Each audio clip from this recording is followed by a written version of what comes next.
하나님 말씀 같이 보십시다. 열왕기하 4장 1절에서 7절, 구약성경 565쪽, 제가 가진 구약성경 565쪽에 있습니다. 열왕기하 4장 1절에서 7절.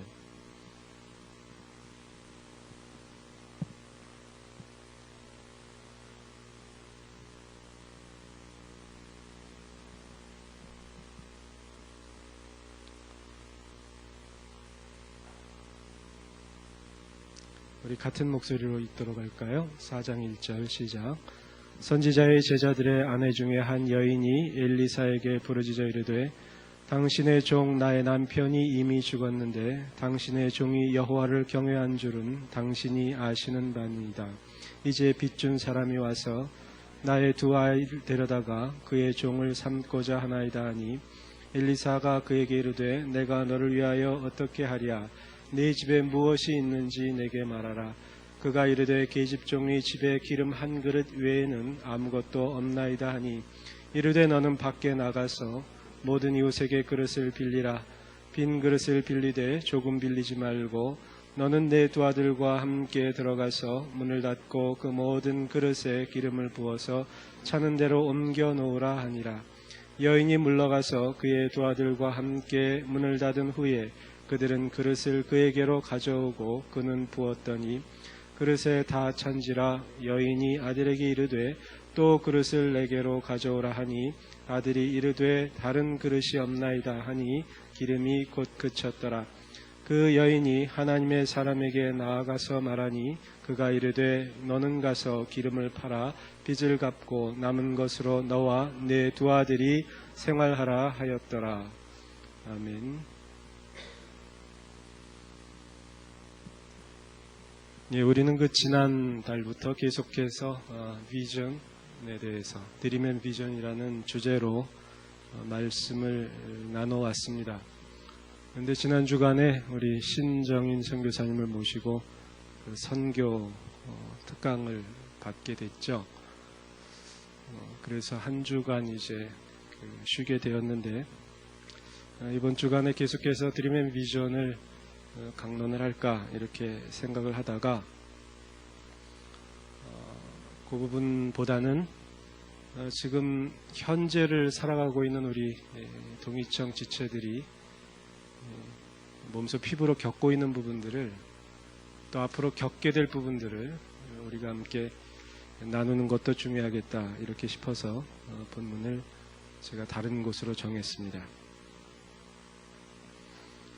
오늘 함께 다룰 주제는 여러분들이 워낙 그동안 계속 귀에 못이 박히도록 들은 현재 우리나라 상황과 국제 상황에 관한 이런 이야기, 그리고 그러한 상황 속에서 우리는 어떻게 해야 할까라는 이런 부분이기 때문에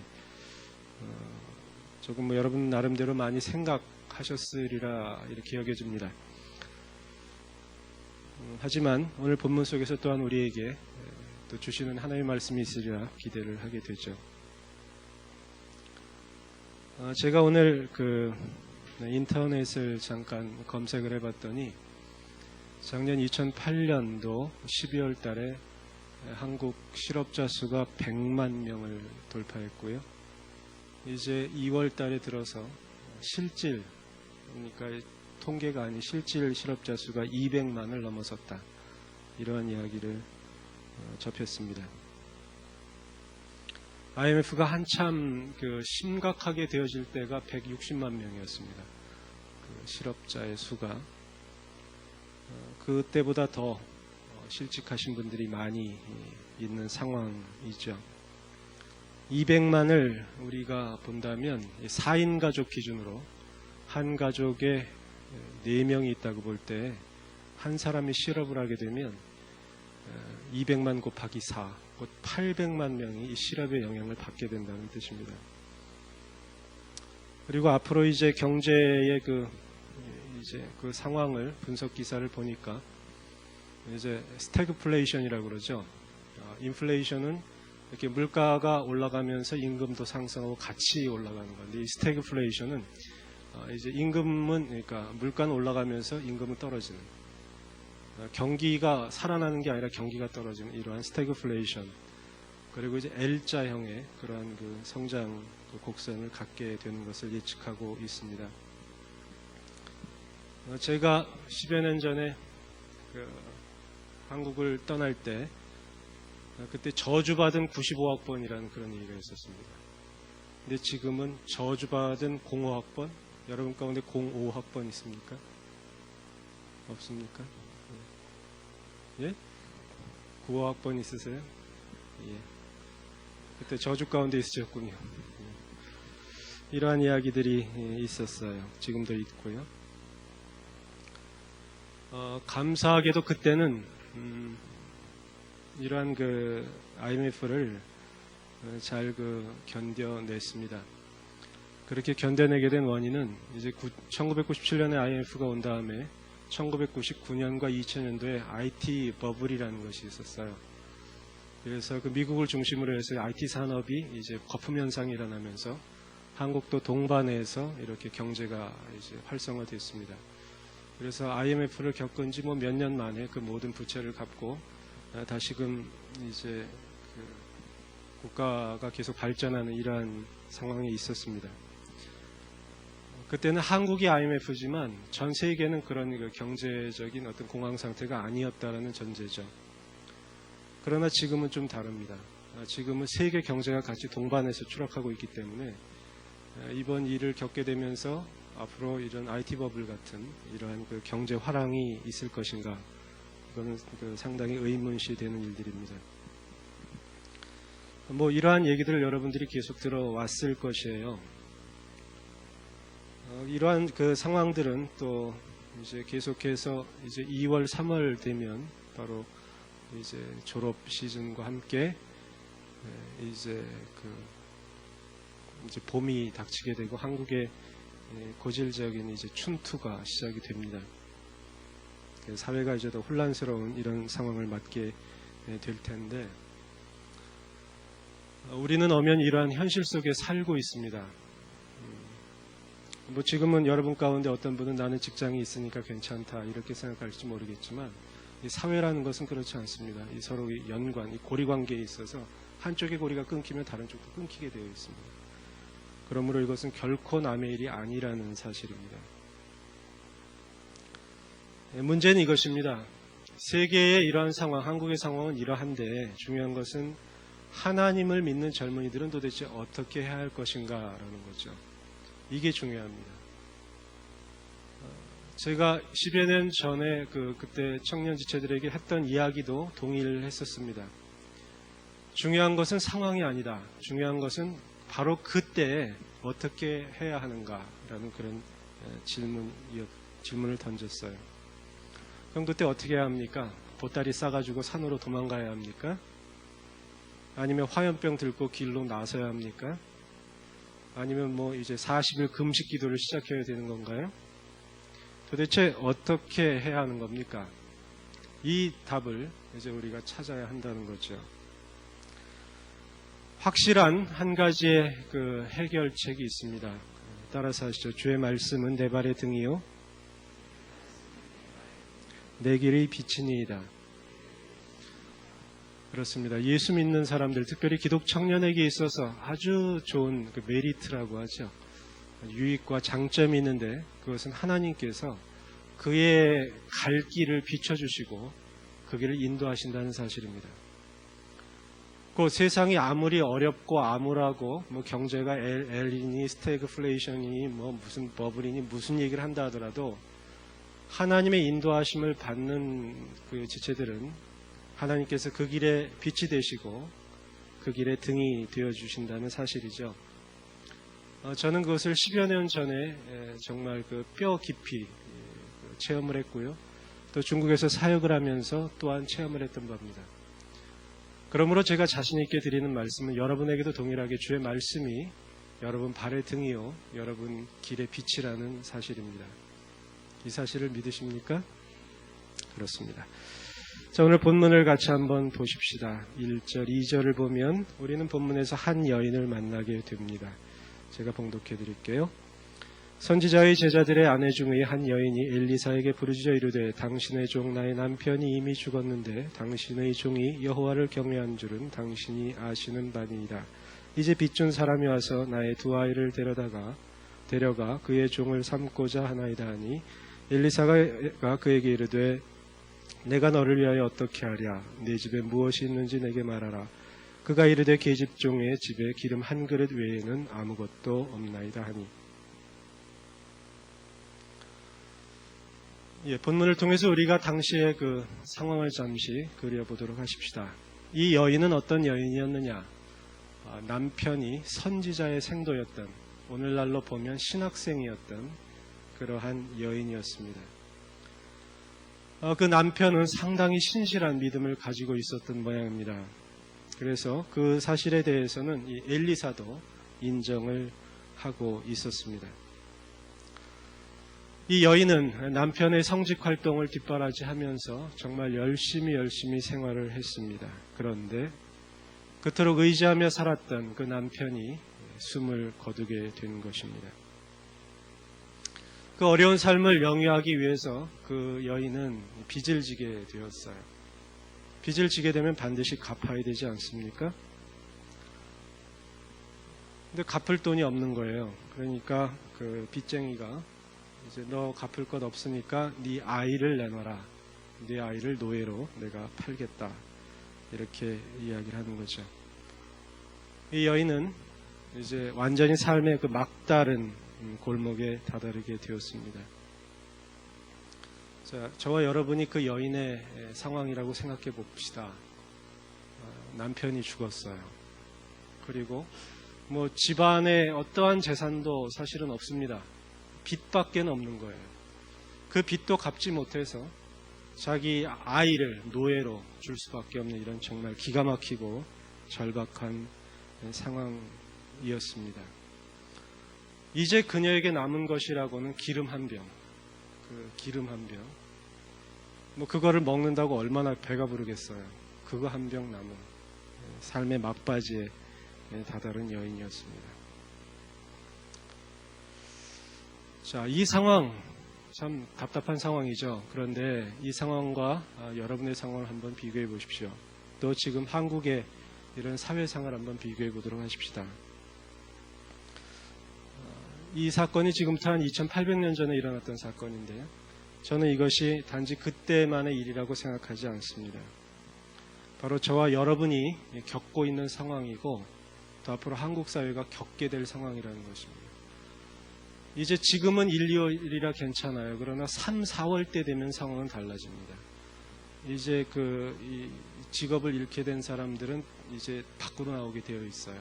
그래서 지금 뭐 프랑스는 100만, 200만의 대규모 시위가 있게 됐고, 뭐 라투리아인가 그 나라는 뭐 200명 중에 1명이 극렬 시위자로 분류되는 이러한 아주 혼란기가 닥치게 되는데요.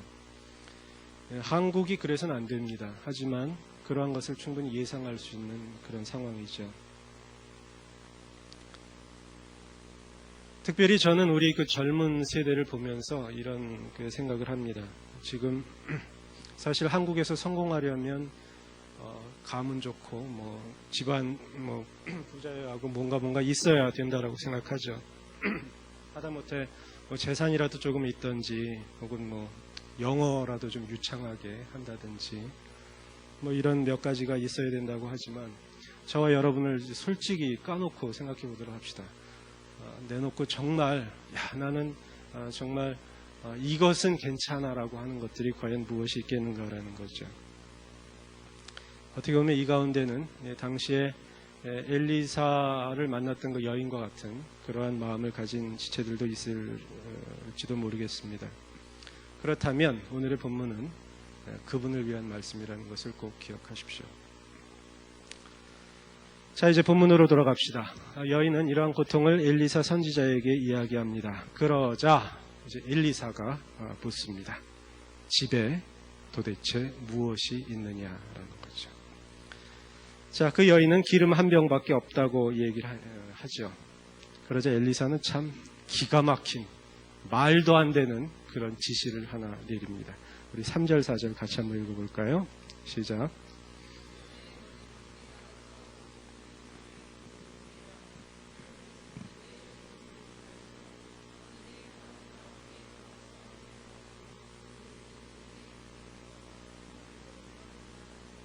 네, 저를 보세요.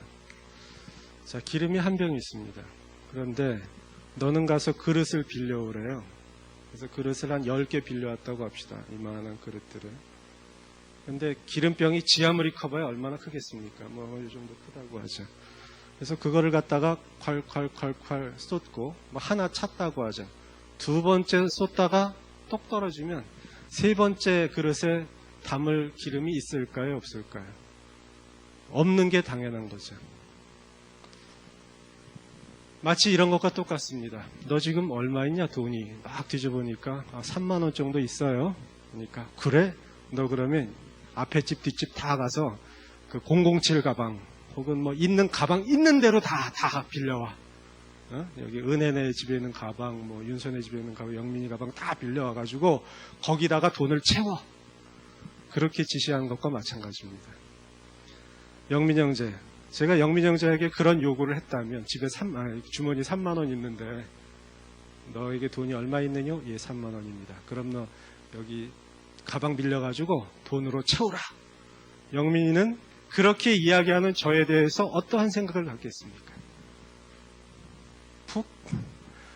저 최 목사 저 머리가 빠지더니 정신도 다 빠졌구나. 아마 이렇게 생각할 것입니다.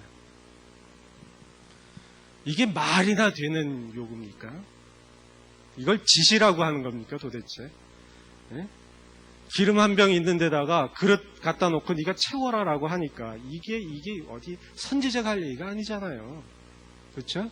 하다못해 자기가 있는 돈 뭐 2, 3만 원이라도 꺼내서 좀 보태 써라 뭐 이렇게 하면 실질적인 뭐라도 있을지 모르나 그릇 빌려다가 채우라는 게 말이나 되는 소리입니까? 그래서 성경이 이게 뻥이라고 사람들이 참 이야기를 하는 겁니다. 이 말도 안 되는 얘기를 써놓은 게 이거 믿고 다니는 사람들이 얼마나 머리가 비었으면 믿겠느냐 이런 얘기하는 거 아닙니까? 근데 정말 뻥 같은 얘기가 그 다음에 계속되고 있어요. 우리 5절 6절 같이 읽어볼까요? 시작.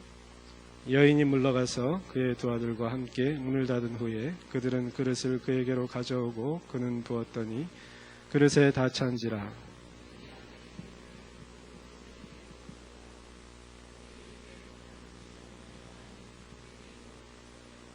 예.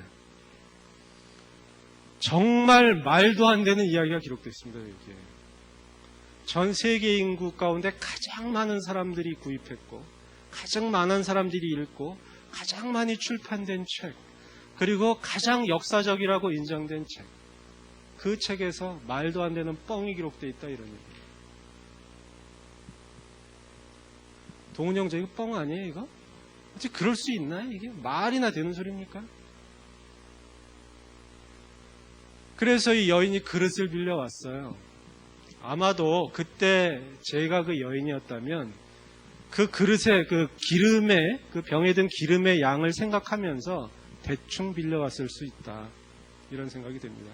속으로 투덜투덜거리면서 이 선지자가 이게 뭐 들들거리면서 어쨌든 기름을 담을 수 있는 그릇들을 가져왔고 문을 닫고 기름을 붓기 시작하는데 첫 번째 그릇 콸콸콸콸콸 두 번째 그릇 콸콸콸콸 똑 이래야 되는데 그게 아니라 계속 콸콸콸콸콸콸 오 이상하다 기름이 또 있네 다시 세 번째 콸콸콸콸 오 또 있네 네 번째 콸콸콸 오 또 있어 계속 붓는 거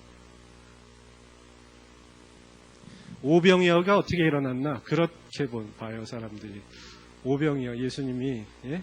떡 5개 물고기 2마리로 5,000명 먹이잖아요 그게 그랬다라고 보더라고요. 오병이어 이렇게 해서 그릇에다가 이렇게 딱 꺼내서 주니까 또 있어. 꺼내서 주니까 또 있어. 계속 이렇게 똑같이 부으니까 계속 부어졌더라. 자, 우리가 여기서 주목할 것은 그렇게 기름이 많이 채워졌다. 그릇이 많았다. 이걸 얘기하고자 함이 아닙니다. 제가 오늘 본문에서 이야기하는 것은 바로 어느 부분이냐면 6절의 마지막입니다. 제가 읽어드릴게요. 하반절. 아들이 이르되 다른 그릇이 없나이다 하니 뭐가 됐다고요? 기름이 곧 그쳤더라 이겁니다. 다시 말합니다. 다른 그릇이 없나이다. 그러니까 콸콸콸콸 똑. 그제서야 그쳤다는 거예요. 이 말이 뭐냐면 엘리사의 말을 듣고 그릇을 가져다가 준비를 했는데 그 준비한 그릇이 끝나자 그 기름도 끝났다는 거예요. 곧 준비한 만큼, 준비한 크기만큼 그릇에 기름이 채워졌다. 이 사실에 우리는 주목을 해야 한다는 것이죠. 자, 정하자매. 제가 하나 질문을 해볼게요. 네, 대답 준비됐어요? 자, 그릇 콸콸콸 이렇게 넘어가요? 원래 한 그릇 반이면 채워져야하는데 2그릇도 채워지고 3그릇도 채워져요. 왜 채워질까요? 누구의 능력 때문에? 오, 어떻게 알았어요? 그럼 4번째 그릇이 채워지는 거예요. 예? 무슨 누구 능력 때문에? 어떻게 알아? 5번째는? 야, 3번 다 맞췄네. 바로 그겁니다. 하나님의 능력이 어디까지 계속되어졌냐면 엘리사의 말을 듣고 그릇을 준비한 그 여인과 아이들의 준비의 한계, 거기까지 하나님께서 일하셨다는 거죠. 하나님이 일을 하시는데 어디까지 일하셨다? 준비한 만큼까지 일하셨다는 것. 이것이 우리가 주목해야 할 상황입니다. 당시 그 여인이 남편이 죽은 상황, 이것은 정말로 절박한 상황입니다. 지금도 부부관계, 부부 생활을 하다가 남편이 먼저 소천하시게 되고 여자 혼자 남아서 자녀들을 키우는 가정은 말하지 않아도 어렵습니다. 그것은. 얼마나 고통 가운데 있는데요. 그러나 지금보다 2800년 전에는요, 남편이 없다면 거기는 생계조차를 유지할 수 없습니다.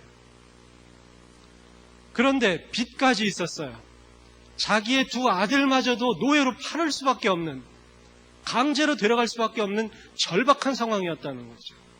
우리들이, 저와 여러분이 겪고 있는 지금의 상황과는 어떻게 보면 비교도 안 될 정도로 막다른 길에 몰렸던 사람입니다. 적어도 저와 여러분에겐 2 아들도 없지만 그러나 우리 가족이 노예로 팔려갈 정도로 지금 그렇게 긴박하게 있는 지체가 있는지는 모르겠습니다. 제가 알기로는 아직까지 거긴 아닌 것 같아요. 그런데 이러한 절박한 상황 속에서 하나님께서 준비를 그 가정을 통해 시키셨고 그들이 준비한 만큼 하나님께서 일하셨다는 것입니다. 이제 여러분은 아셨을 것입니다. 제가 오늘 무슨 얘기를 여러분에게 하고자 하는지. 지금의 상황이 어려운 건 확실합니다. 그 누구도 부인할 수 없어요. 미네르바가 아니더라도 그건 누구나 다 압니다. 이 상황이 어려운 것, 이 상황을 타개할 분은 하나님밖에 없다는 것을 저와 여러분은 인정합니다. 하나님이 그렇게 하십니다. 분명히 하십니다. 예전에 1997년도부터 시작된 이러한 경제 위기를 하나님께서 여러 가지 방면을 통해서 다시 회복시키셨던 것처럼 하나님은 일을 하실 것입니다. 그러나 이러한 상황 속에서 저와 여러분에게 하시는 말씀이 있어요. 그것은 뭐냐면 하나님이 어디까지 일하시느냐? 저와 여러분이 준비한 만큼까지 일하신다는 거예요.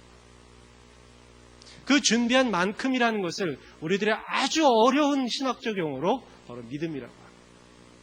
그 사람의 믿음만큼, 그 사람의 믿음대로 하나님께서 일하신다는 것이죠.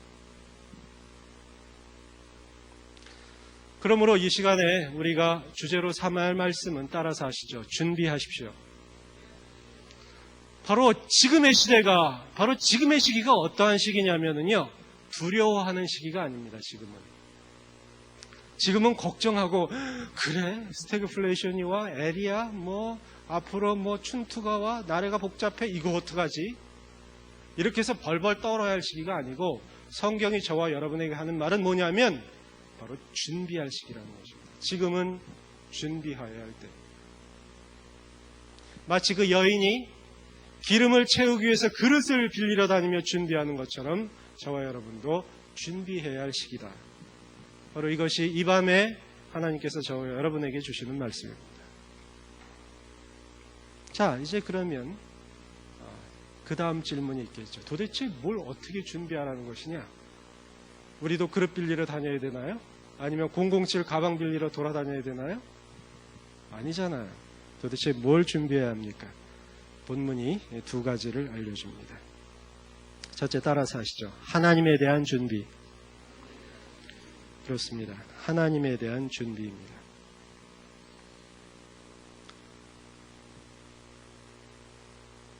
여러분, 어떤 문제를 만날 때 그 문제를 해결하는 방법이 있습니다. 그것은 어떠한 전제와 그 전제에 대한 확신이 있어야 문제가 해결이 됩니다. 무슨 말이냐면 어떤 문제를 해결하고자 할 때 그 문제를 풀고자 하는 수단이 무엇인가, 방법이 무엇인가, 그 문제를 풀게 되는 그 구체적인 열쇠가 무엇인가를 알 때 그 문제가 풀립니다. 그걸 모르면 문제는 절대 풀리지 않습니다. 제가 배가 고프잖아요. 배가 고프다는 문제가 있어요. 어떻게 하면 해결되나요? 어떻게 해야 돼요? 맞아요. 그게 열쇠입니다. 배가 고픈데 성경책 저기다 갖다 줘도 저는 배고프면 여자입니다. 그것은 열쇠가 아닙니다. 모든 문제에는 열쇠가 있어요. 그 전제가 있습니다. 그 전제가 무엇인지를 알고 그 전제를 활용하고 그 전제가 움직이도록 할 때 문제가 해결된다는 거죠. 그러면 당시에 엘리사를 만났던 그 여인에게 있어서의 문제, 저와 여러분이 지금 현재라는 삶을 살아가면서 겪게 되는 문제, 이 문제에서의 그 결정적 전제, 그 열쇠는 도대체 무엇인가? 그것은 바로 하나님입니다. 하나님만이 하신다는 겁니다. 하나님만이 하실 수 있다라는 것입니다. 제가 언젠가 설교 시간에 이야기했지만은 저는 이 한국사를 볼 때요, 너무너무 신비합니다. 이 한국사. 제가 중국에서 이렇게 사역하면서 소수민족에 관심을 가지고 사역하잖아요. 지금 중국 정부는 55개 소수민족이라고 하지만 한 600개 정도 종족이 된다고 말씀드렸고요. 그렇게 많은데요. 지금 그 이족 같은 나라는 한 800만, 위구르족은 한 1000만, 쫙족 같으면 1500만, 그다음에 티벳족 같은 경우는 많이 학살당해서 600만, 이 정도의 사람들이 있어요. 그런데요, 이러한 종족들이 역사상 얼마나 많이 사라졌는지 모릅니다.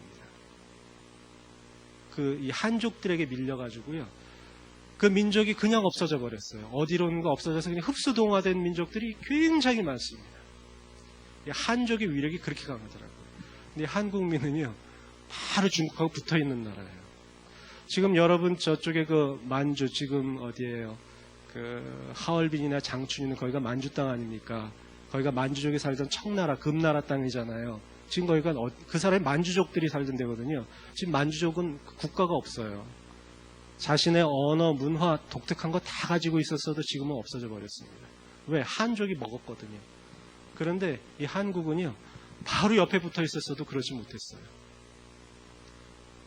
그렇게 외침을 당하고 어려움을 많이 겪었어도 끝끝내 살아납니다. 근대사를 보더라도요, 아무튼 한국이, 이런 설교 시간에 이런 말 써서 죄송합니다. 우리끼리니까 묵사발됐습니다. 한국이. 철저하게 밟혔는데도 한국은 일어납니다. 일제시대 때 식민지가 돼서 완전히 흡수될 수밖에 없었던 나라를 다시 회복이 돼요.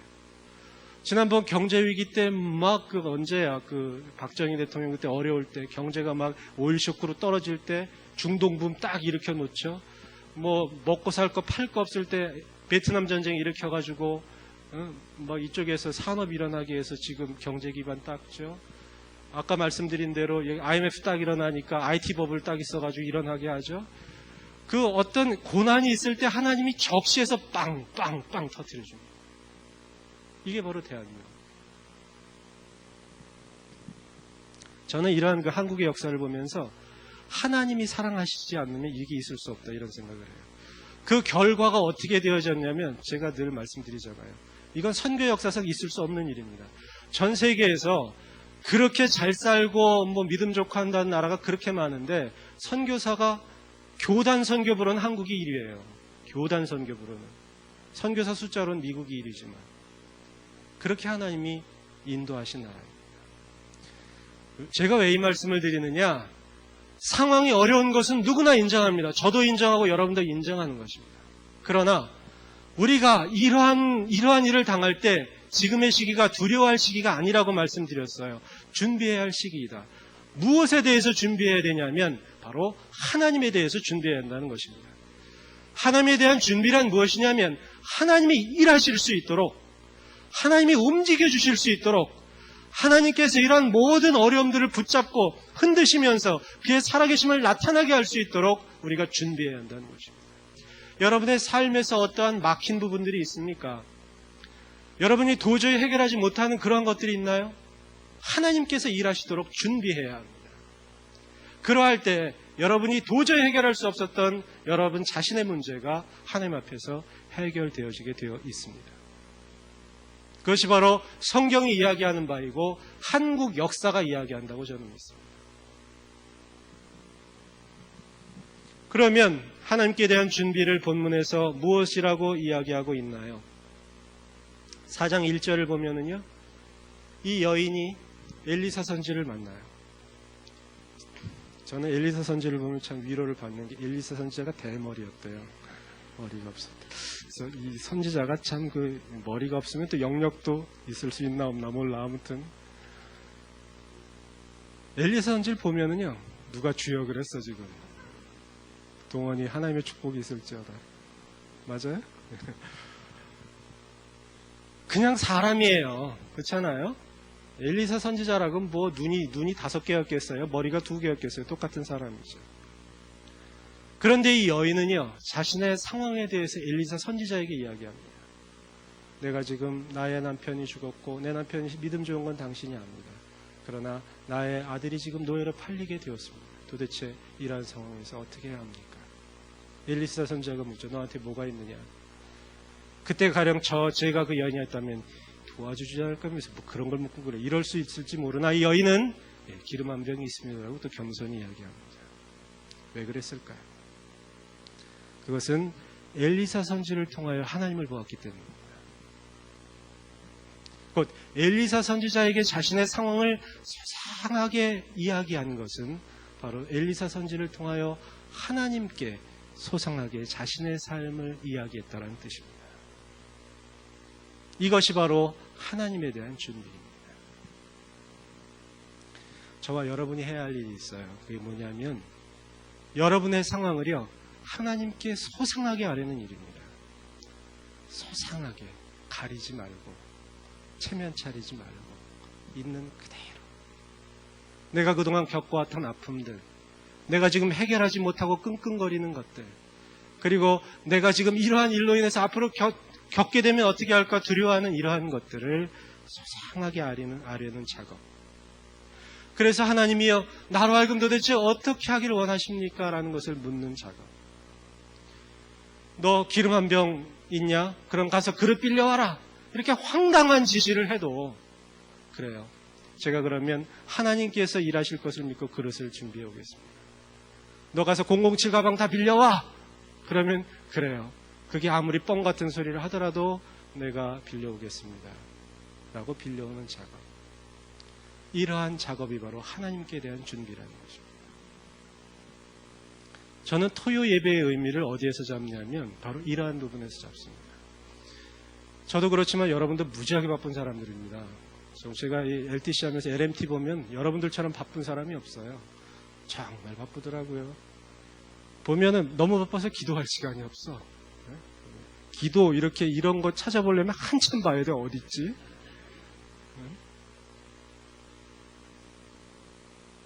도대체 왜 그런 겁니까? 바빠서 그래요. 바쁠 때는 어떻게 되는지 아세요? 인위적으로 기도하는 시간을 만들어야 합니다. 인위적으로라도 안 만들면 하나님께서 억지로 만들게 해요. 딱 쳐가지고 감기 몸살 혹은 뭐 좀 심하게 치면 뭐 골절 뭐 이런 거 해가지고 딱 들어놓게 해서 주여 기도하게 만들죠. 그거 하기 전에 하나님이 기도하게 만드는 시간, 이것이 바로 전 토요 예배라고 생각을 합니다. 우리가 함께 모여서 찬양하고 말씀 듣고 말씀 의지해서 기도하는 시간이 얼마나 귀중한지 모르겠어요. 그래서 저는 여러분 보기에 무지하게 예쁩니다. 무지하게 멋있고. 왜 그런가요? 바로 하나님께서 일하실 수 있도록 하는 하나님에 대한 준비이기 때문입니다. 여인은 그 엘리사에게 한갓 넋두리를 한 것이 아닙니다. 내가 이러니까 난 이제 이거 먹고 죽겠습니다. 그게 아니라 엘리사여, 내 상황이 이렇습니다. 그러므로 엘리사, 당신을 통한 하나님의 말씀이 있다면, 하나님이 일하신다면 내가 비록 지금의 이러한 고난과 어려움이 있다 하더라도 그것은 극복될 것입니다라는 그러한 마음이 있다라고 저는 믿습니다. 소상하게 아뢰십시다. 사람들 간에는 소상하게 이야기하지 못할 수 있어요. 여러분이 저에게, 제가 지도교육자지만 모든 걸 다 얘기할 수 있습니까? 그건 불가능할 겁니다. 저 역시 마찬가지입니다. 우리는 어느 정도 가릴 수밖에 없고 또 가려야만 합니다. 그래야 시험 안 들죠. 그러나 하나님은 안 그렇습니다. 하나님이 도대체 여러분에 대해서 모르는 게 뭐가 있습니까? 그렇죠. 저에 대해서 모르는 게 뭐가 있나요? 그런데 그분에게 왜 가립니까? 왜 이야기하지 않는 겁니까? 이야기를 할 때 이야기도 여러 종류가 있다고 제가 어제 목자 시간에도 이야기했어요. 사랑해 이거하고 사랑해 이거하고 다르고 밥 줘 이거하고 다르듯이 우리들이 하나님께 대한 이러한 그 소상하게 알리는 이런 진실한 마음, 이 진실한 간절한 이러한 마음들을 하나님께 알릴 필요가 있다는 거죠. 이것이 바로 하나님에 대한 준비입니다. 그것을 한 번 이야기한 것으로 만족하는 것이 아니라 계속 하나님과 대화하면서 대화를 하다 보면은요, 서로에 대한 것을 깊이 이야기하게 됩니다. 제가 남녀 간에 교제하는 거 보면 그래요. 처음에는 딱 얼굴에 이미지 관리하다가 시간 지나면 점점 가까워지고 뭐 시큰콜한 얘기까지 다 하면서 킬킬거리고 웃더라고요. 하나님과의 관계가 뭐 그렇다고 하는 건 좀 비교가 그렇지만 어쨌든 하나님과 이렇게 서로 계속 교제를 하다 보면 서로 이야기하지 않았던 모든 것들도 소상하게 이야기하게 됩니다. 주님, 저 친구는 지금 토요예배 때 졸고 있나이다. 어떻게 합니까? 뭐 이런 얘기까지.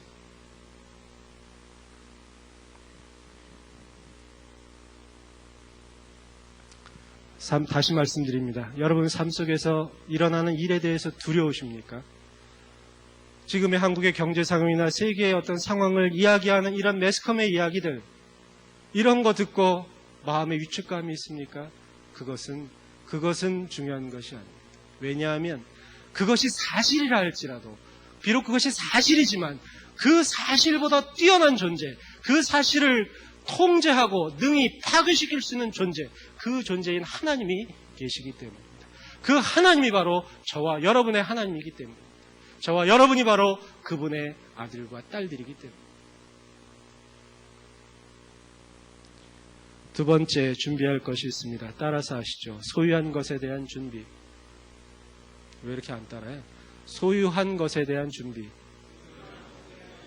예, 그렇습니다. 우리는 이 본문에서 하나님께서 이 여인의 문제를 해결하시는 방법에 대해서 또 주목할 필요가 있습니다. 하나님은 무엇을 가지고 이 문제를 해결했는가? 그것은 그 여인이 가지고 있었던 한 병의 기름이라는 거죠. 절대로 하나님께서 하늘로부터 돈다발을 뚝 떨어뜨리지 않으셨다는 겁니다. 저도 여러분 시절에 굉장히 경제적으로 어려운 적이 있었어요. 참 어려운 시절이 있었습니다. 그때 기도한 것이 그거였어요. 주여, 제가 기도 마치고 눈뜨기 하면 제 앞에 돈다발이 있게 하여 주시옵소서. 있었을까요? 없었을까요? 그래서 마음에 이러한 생각을 했습니다. 주여, 이제 제가 복권을 사겠습니다. 그때 주택복권이라고 있었어요. 요즘은 로또지만. 제가 복권을 사면 이게 당첨되게 주시옵소서. 그리고 기도하는데 그날 주일 목사님 설교가 헛된 부를 탐하지 말라. 뭐 이런 설교. 뭐 되는 게 없더라고요.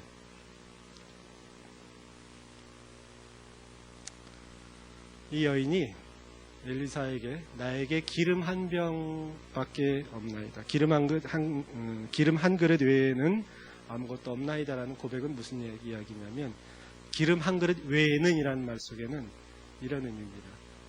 엘리사 선지자요, 제가 가지고 있는 이것은요, 제 문제를 해결하는데 아무런 도움이 안 됩니다. 이 의미예요. 이 기름 한 병, 이 기름 한 그릇 가지고 내 두 아들이 노예로 팔려간 그 값을 치를 수 없습니다. 이걸 가지고 내 생계를 유지할 수 없습니다. 이거는 문제의 해결을 할 수 있는 아무런 조건이 되지 못하고 근거가 되지 못한다. 이런 고백이에요. 그것을 오늘날의 지금과 한번 비교해 보도록 하십시다. 우리 한국은요, 남에서 그 자원 갖다가 여기서 제공해서 팔아먹는 파는 수출하는 나라예요. 좋은 말로 원자재 수입해서 가공해서 수출하는 이런 나라잖아요. 그렇죠? 우리에겐 자원이 없어요. 우리나라는 국토도 작습니다. 예? 우리나라에 도대체 있는 것이라고는 무엇입니까? 우수한 노동력 하나 있다. 뭐 이렇게 이야기를 하죠. 이런 이야기는 어떤 그 생각을 갖게 하냐면 비관적인 생각을 갖게 합니다. 비관적인 생각. 뭐 낙관적일 수도 있으나 저에겐 그래요. 자, 그것을 또 여러분에게 살펴보십시다. 여러분 자신이 지금 이러한 경제적인 어려움이나 이러한 파고, 정말 그 높은 파도로 밀려오는 이러한 것들을 헤쳐나갈 수 있는데 여러분은 얼마나 헤쳐나갈 수 있는 능력이 있으십니까? 여러분이 도대체 준비하고 갖춰놓은 게 얼마나 있습니까? 그게 있으면 두려워하지 않죠. 적어도 내가 이렇게 있으니까. 동일하게 하나님께서 저와 여러분에게 묻기를 도대체 내가 이런 어려움을 헤치고 나갈 수 있는 거 가진 거 뭐냐라고 할 때 대답은 똑같을 것 같아요. 저에게는 그런 것이 없습니다. 바로 이것입니다. 하지만 성경은 이러한 시각을 바꿔놓습니다. 바로 그러한 시각이, 그러한 마음이 잘못된 것이라고 이야기합니다. 왜 그렇습니까? 여인이 이것은 가치 없는 것입니다. 이것은 결코 문제를 해결할 수 없는 것입니다라고 옆에 놓아두었던 그 기름 한 병으로 하나님께서 일을 하신다.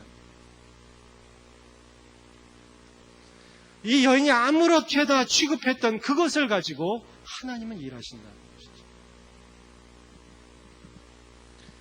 하나님은 여인이 방치한 것을 가지고 그의 모든 그녀의 빚을 갚게 하고 그 두 아들을 구출해내며 생계를 유지하게 하십니다.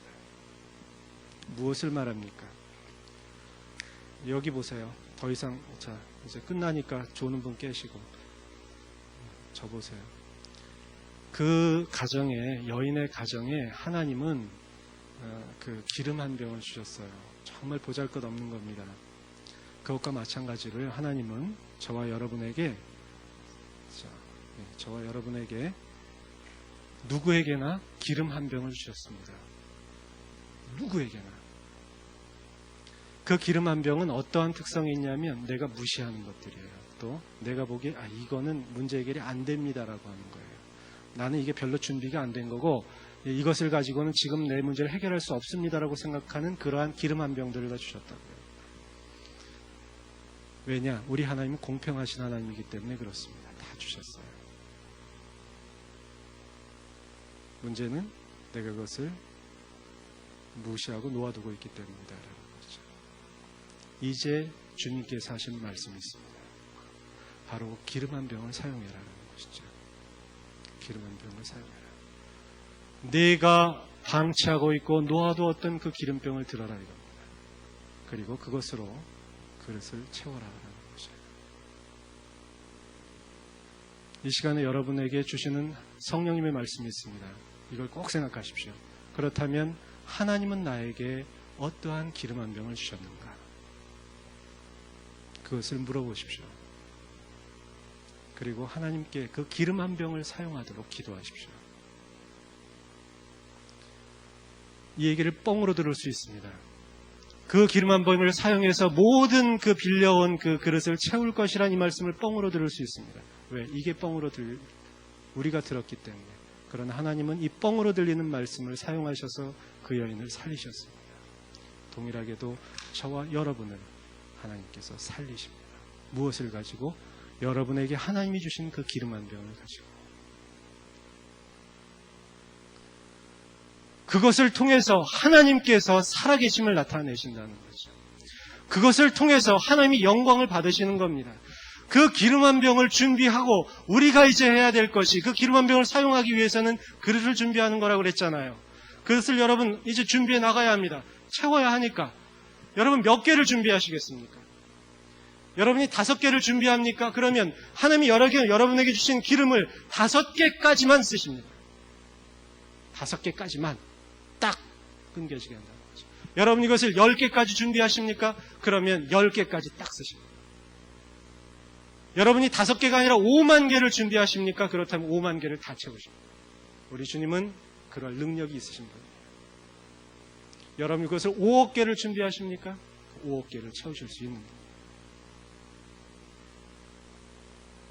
이분이 바로 저와 여러분이 믿는 하나님이십니다. 바로 이것을 가지고 이제 또 다른 10년 후에 이 자리를 바라보면서 이야기할 것입니다. 하나님이 바로 여러분에게 준비하라 하셨고, 하나님에 대한 준비와 여러분이 소유한 것에 대한 준비를 통해서 하나님의 살아계심을 나타내노라고 10년 후에 간증하게 될 것입니다. 기도하십시다. 아버지 하나님, 이 시간에 한 여인의 절박한 삶 속에서 그녀를 향하여 말씀하신 하나님의 음성과 그리고 역사하심을 바라봅니다. 그 음성이 동일하게 이 시간에 저와 우리들의 마음속에 들려지게 하신 하나님을 찬양합니다. 하나님, 우리로 하여금 준비하게 도와주옵소서. 하나님에 대해 준비하게 도와주옵소서. 우리가 하나님과 더욱 긴밀하고 가깝고 더욱 친밀하게 교제하게 하시며 나의 모든 것들을 하나님께 소상히 아뢰고 하나님으로부터 해결 방법을 들을 수 있도록 하나님, 우리로 하여금 하나님께 좀 더 나아가게 도와주시옵소서. 그리고 오늘 우리의 눈을 열어서 참으로 우리가 방치하고 무시했던 하나님이 주신, 나에게 주신 그 기름 한 병을 우리가 다시금 들게 하시며 믿음으로 그릇을 준비하게 하여 주옵소서. 그래서 지금의 모든 어려운 삶에서 우리가 두려워 무너지는 자들이 아니라 오히려 미래를 향하여 준비하며 하나님의 살아계심을 드러내는 자들로 우리들을 사용하여 주시옵소서. 예수님의 이름으로 기도드리옵나이다. 아멘.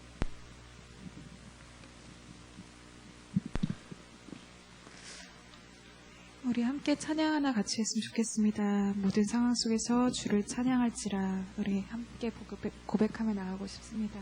뒤에 불 좀 꺼주시겠어요?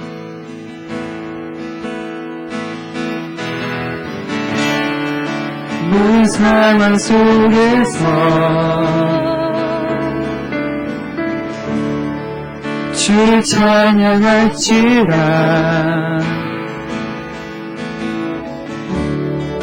주는 너의 큰 상급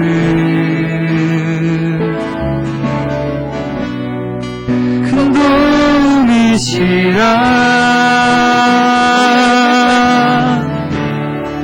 주의 얼굴 구할 때 주의 영을 부으사 주의 영을 부으사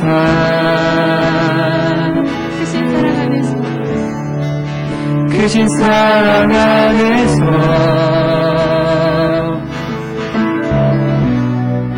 주를 보게 하소서.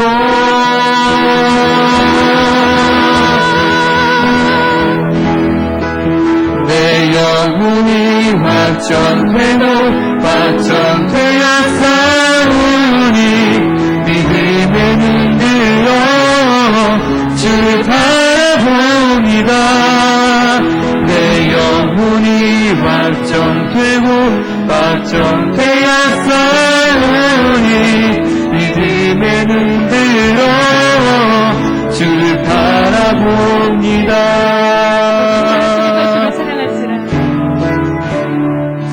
모든 상황 속에서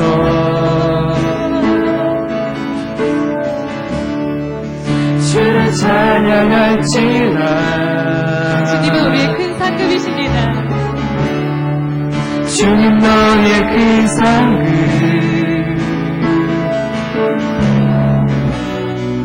큰 도움이시라.